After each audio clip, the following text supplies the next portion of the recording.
मित्रांनो, तुम्ही बायकोचं बैल झाले की नाही झाले याचे काही लक्ष ना तुम्हाला मी सांगतो, लक्ष देऊन ऐका. जर तुम्ही पहिल्यांदा लग्नाच्या आधी रात्री 12-12 1-1 वाजता दारू पिऊन घरी यायचे आणि आता संध्याकाळी सालच घरात येऊन मरताय, ते समजून घ्यायचं तुम्ही बायकोचं बैल झालाय. हो, समजा तुम्ही काही घरातल्या वस्तू घरच्यांना लपून लपून तुमच्या बायकोला आणून देत असाल खायला प्यायला गायला, तर समजून जायचं की तुम्ही बायकोचे बैल झालेत. हो, आणि समजा तुम्ही महिन्यातून 2-4 वेळेस सासवडले जात असाल, तर समजून जायचं की तुम्ही बायकोचे बैल झालेत.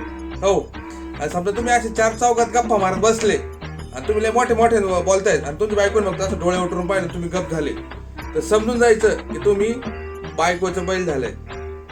समजा तुम्ही रोज संध्याकाळी खिचडी खाताय, तर समजून जा दोस्तांनो, तुम्ही बायकोचं बैल झालंय. खोट बोलायचं नाही. कोण कोण झालंय बायकोचा बैल सांगा दोस्त. हो, ऐकलं का?